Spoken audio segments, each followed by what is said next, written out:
दोस्तों नमस्कार। दिल्ली और अजमेर का चौहान वंश, जिसमें हुआ था पृथ्वीराज चौहान, जो राजपूत शक्ति केंद्र था। राजपूत शासकों में चौहान वंश का प्रमुख स्थान है। उन्होंने मुस्लिम आक्रमणकारियों के विरुद्ध एक लंबे समय तक संघर्ष किया। चौहानों की कई शाखाएं थीं। उनकी एक शाखा में लाट दक्षिणी गुजरात में 8वीं सदी के मध्य तक शासन किया, परंतु उनकी प्रमुख शाखा शाकंभरी प्रदेश चौहानों की, जो जयपुर के निकट थी, जिसने 7वीं सदी में अपनी सत्ता को स्थापित किया था। तो साथियों, अब पढ़ते हैं पूरे, जानते हैं पृथ्वीराज चौहान के पूर्वज और कब कहाँ कैसे शासन किया।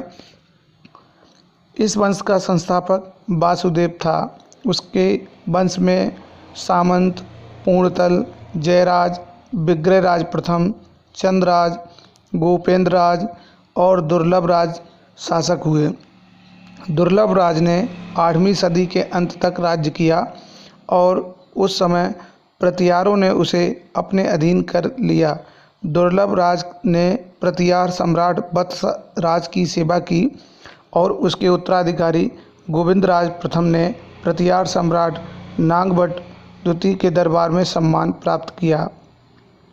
गोविंदराज प्रथम के पश्चात चंद्रराज द्वितीय, गुभक द्वितीय, चंदन, बागपतिराज प्रथम हुए।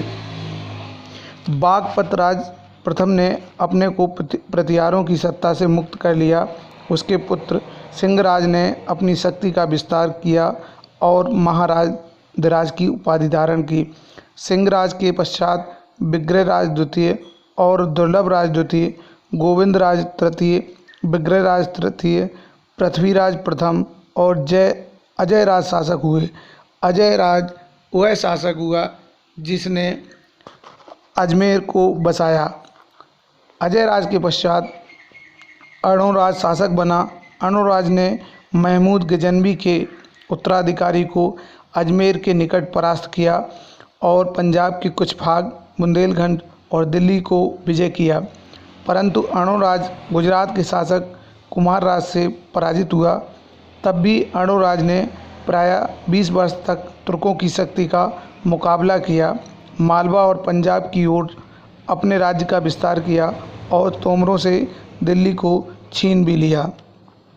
अर्णोराज की हत्या उसके पुत्र जगदेव ने की, परंतु वह अधिक समय तक शासन न कर सका। उसके छोटे भाई विग्रहराज चतुर्थ, जिसे इतिहासकारों ने बीसलदेव नाम दिया, उसे सिंहासन से उतार दिया। विग्रहराज चतुर्थ चौहान वंश का महान शासक था। उसने चौहान राज्य को उत्तर भारत का एक शक्तिशाली राज्य बना दिया था। उसने गुजरात के शासक कुमारपाल को परास्त करके अपने पिता की पराजय का बदला लिया और झांसी, दिल्ली को तोमरों से पुनः जीतकर उन्हें अपनी अधीनता मानने के लिए बाध्य किया।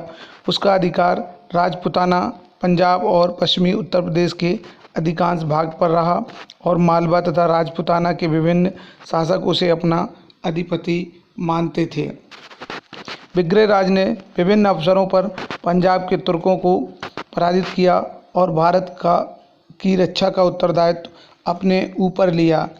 वह एक सफल योद्धा ही सिद्ध नहीं हुआ, अपितु कला और साहित्य का संरक्षक भी बना।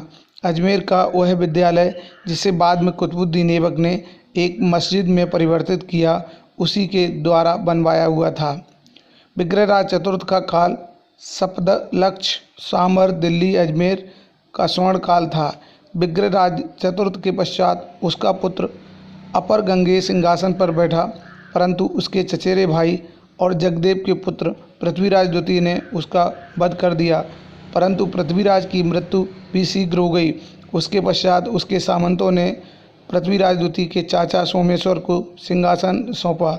सोमेश्वर को गुजरात के शासक अजयपाल ने परास्त कर दिया। 1177 ईस्वी के लगभग सोमेश्वर की मृत्यु हो गई। उसकी पत्नी कर्पूरी देवी ने करीब 1 वर्ष तक अपने पुत्र पृथ्वीराज तृतीय की संरक्षिका के रूप में शासन की देखभाल की। उसके पश्चात युवा होने पर पृथ्वीराज तृतीय ने अजमेर और दिल्ली की सत्ता को संभाला, वह चौहान वंश का अंतिम शक्तिशाली शासक हुआ, जिसे राय पिथौरा के नाम से जानते हैं। वह अपने समय में राजपूतों की शक्ति का प्रतीक था, वह भारतवर्ष की शक्ति का प्रतीक था। तराइन के प्रथम युद्ध में पृथ्वीराज चौहान ने मोहम्मद गोरी को बुरी तरह पराजित किया था। कई देसी राजाओं को भी उसने पराजित किया था। उसकी वीरता की कहानियाँ पूरे भारतवर्ष में प्रसिद्ध थीं, किंतु वह एक अच्छा रणनीतिकार और सजग प्रहरी के रूप में नहीं सामने आने के कारण उसकी वीरता थोड़ी धूमिल हुई और 1192 ईस्वी में तराइन के द्वितीय युद्ध में 1192 में वह मोहम्मद गोरी से पराजित हुआ। तो साथियों, ये थी चौहान वंश की पूरी कहानी और इतिहास। वीडियो कैसा लगा ज़रूर लिखें।